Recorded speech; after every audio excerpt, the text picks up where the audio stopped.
Okay, so it's a gloomy evening in human land, and we find ourselves in this small cafe. Angry cries pierce the air, but the shouts seem somehow distant, their harshness dulled by an ethereal serenade which caresses our ears and completes the unsettling ambiance set by strife and this ominous green fog which settled over the— Holy shit, we are not wasting any time here, are we? 1, 2, 3. God damn, I thought this was just a coffee shop, but this is a 3-course meal we've got going on here. Anyway, so Arya's like, look, I'm just saying we already hate ourselves and our lives are miserable anyway. Prostitution wouldn't make it any worse, and we'd actually be making money. Listen, I am not taking dick just so we can get a nicer apartment. I'll take dick. See, Sonata will do it. She loves the cock. Listen, you dumb whores, we just need to find something substantial to make these people argue about. Then That doesn't work anymore, dude. This entire generation is so apathetic and self-absorbed, it's almost impossible to get them to fight with each other unless it's on Facebook. Arya, if you can figure out a way to absorb negative energy through the internet, we could take over the entire fucking multiverse in a day. As it stands, we're stuck doing this shit IRL, and frankly, I'd rather turn Sonata into a cocksock than make a Facebook account. I just told you guys, I don't mind taking dick. Then suddenly the end of the last movie happens, and Adagia's like, dude, do you guys know what that is?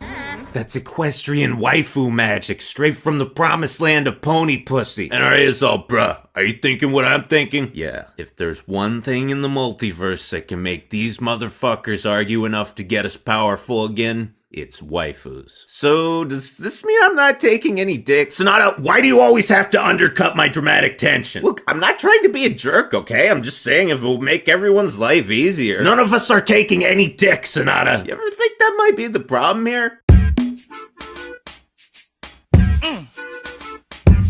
Shake your ass, watch yourself. Shake your ass, show me what you're working with. Shake your ass, watch yourself. Shake your ass, show me what you're working with. Attention, all y'all plays and pimps right now in the place to be. Shake your ass. I thought I told y'all niggas before, y'all niggas can't fuck with me. Alright, so we're back at Horse Girl High, and looky here, it's Photoshop Shimmer, and she's feeling pretty down. Have you ever done something so unequivocally horrible that whether you want to or not, you can't make it right simply because no opportunity presents itself that would allow you to? Like, something of a magnitude that everyday life just can't give you a chance to atone for. That's where our homegirl is at right now. And she's like, hey kids, want some help with your painting? And Abby's like, yeah, actually, we need some more red, so if you could just slit your fucking throat and bleed out into this bucket right here, that would be a huge help to everyone. Sunset may be reformed, but she's far from redeemed. I mean, of course, it's the current year, so we can all look back on this knowing exactly what's to come, but if we're talking about your average CHS student at this moment in time, it's hard to blame them for hating her after what went down back here. Well, not everyone hates her. And Punk's like, hey slut, get your fine ass over here, we're doing arts and crafts. I actually love the fact that the story is set in a high school because despite most likely being somewhere around a decade older than the rest of the cast, this is the actual level of maturity Sunset is at, and this is where she belongs right now. Now, I'm well aware that the real reason we're in a high school is so Hasbro can sell a bunch of dolls that don't even have fucking elbow joints, but I don't give a shit. Quote unquote authorial intent, or lack thereof in this case, can eat my ass. I enjoy this shit for what it means to me and how it affects my life, not why it was made. Anyway, Sunny Bunny's chilling with the gals in their after-school leisure lounge as they down a few gin and tonics and practice for Canterlot High's upcoming Ozfest tribute concert, Horsefest. And she's like, God damn it, man, I can't believe Celestia put me on blast like that. I think it's going to be one of the most exciting events we've had at CHS since the fall formal. And Butterball's like, yeah, dude, I mean, you did kind of Oklahoma the front of the school and then mind rape everyone, so you just gotta kind of lube up and take it for a while. Also, that demon getup was scanty as fuck, and I'm pretty sure everyone saw my gash. I know I did! Fire crotch, Sunny is a fire crotch. Darling, Holmes, don't even trip. It's like Fluttershy said, you blew it hard and you're gonna have to ride this out, but we really fucking like you, dude. and we got your back. Yeah, man, you can turn a giant fuck up into a chance at self-improvement as long as you keep the right attitude. Also, holy shit, does the carpet really match the drapes? I wouldn't call it a carpet, more of a welcome mat, and very well manicured. Are we talking like triangle, landing strip? Would you guys just play your fucking music, please? So then they play the song that totally doesn't make me tear up every time. I mean, if I spent a year after the original EQG eagerly awaiting the sequel and then heard this song and felt like the characters were personally welcoming me back to one of the few things that brings me solace in a broken, chaotic, and isolated existence, then yes, this song would have immense emotional significance to me, but that's simply not the case. Nope, totally boring. Also, AJ plays finger-style bass. Fucking props, girl, you are a true patrician. Although, I can't say I've ever seen a bass with only 13 frets, but then again, I've never seen a girl whose head was larger than her torso, so as much as I'd love to spend half this entire recap spurging out over everything that's wrong with the instruments, I'm just gonna shut the fuck up about it because magical horse girls. Anyway, the other interesting thing we're beginning to see here is the dynamic between Shimmer and the girls. They say you're responsible for the life you save, and it couldn't be more true in this situation. Everyone hates Sunset, and neither the story nor the characters are trying to sugarcoat it. Even Celestia was like, hey guys, remember that time Bacon Hair over here tore up the school and molested our brains? Good job, by the way, Principal. You rival your four-legged counterpart for sheer tact and competence. These five are Sunset's only friends, and that fact combined with the very overt hostility of the rest of the school is kicking out means she's basically bound to them by default. Only problem is they're not really sure what to do with her. Nothing drives Sunset's plight home better than this scene. She's sitting on the sidelines watching and listening as the girls work in both figurative and literal harmony to create a song. Right now, nobody knows what her place in this outfit is, if she even has one, and there's this palpable timidity and ambivalence in everything she says and does. And there I go again. We're barely past the opening scene and I'm already writing a thesis on horse girl psychology. I just don't know how to stop myself. Suicide. You must take your own life. Oh shit, look who it is, the Bradnator. And he's like, you guys are sounding really tight. and Ash is like, how can you tell that from us playing music? Hey, I don't suppose you've heard from Twilight. Do you see Twilight in this room, bro? Well, no. Don't you think if she came back, she'd probably be hanging out with us right now? I mean, yeah. So, based on this train of logic, is it not safe to conclude that she's still back in Horseland? Hey, I was just... Look, Brad, Twilight really seems to like you. Now, she is our dear, dear friend, and we love her very much. So, of course, when she's around, you're welcome to hang out with us. However, until that point in time, take your haircut and fuck off. Okie dokie. Catch you guys later. Hey, you should get a new shirt.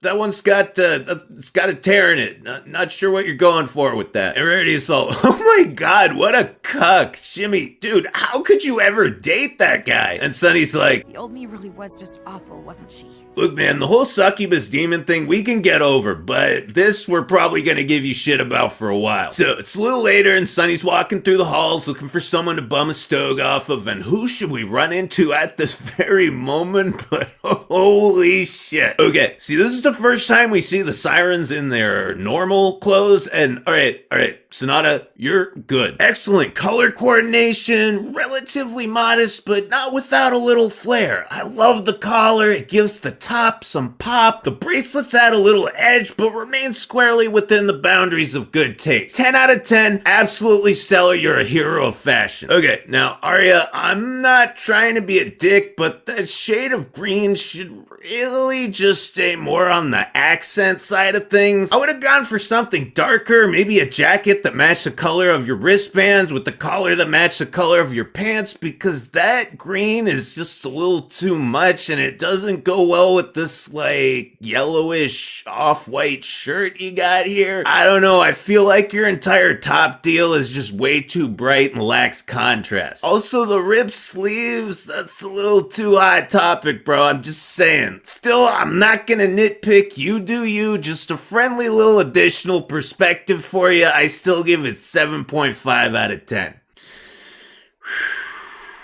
Then we have this situation. Why is everything purple? What are you trying to accomplish with these sleeves here, dude? What century do you think it is right now? What do you even call this? It's your pants and your shirt are attached. It's like a onesie, a jumpsuit. Hold on, let me Google this shit. What? Oh.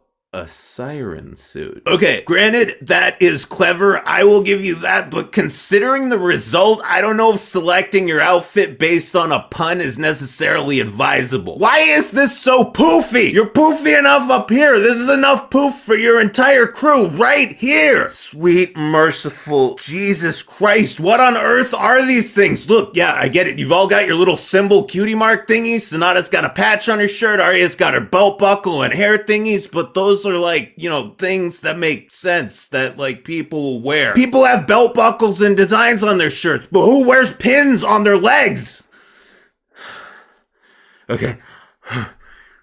I could deal with it. I could deal with all of it if it weren't for the leggings. Like, Adagio, look, I'm a huge fan. I love you, babe. I really do, but you look like a walking personality disorder. And Shimmy's like, oh, hey, are you the villains for this one? And Adagio's like, We are. oh, shit. Well, unfortunately, I don't have magic right now, so I'm gonna have to bash your skulls in with a pipe. No, don't worry. This movie is a low-key slice of life high school drama. We're just the bitchy transfer students who suck the magic out of your lives and conquer your social hierarchy. Alright, seems legit. Peace. Adagio, what the fuck was that? What? I'm doing some foreshadowing for the audience. Get off my back. They already know what's going on. Keep the shit on the DL, for Christ's sake. Okay, you dumb sluts, we need some basic character types. Nothing too complex, mind you, just a minimal set of easily parsable personality characteristics that'll make us into waifu material for the slavering masses. Sonata, you be the cute, stupid one. Can I make up my own backstory? No, that's what fanfiction is for. The less specific we get, the better. Come on, man, can I at least have like one personality quirk? Fine, just keep it simple. How about I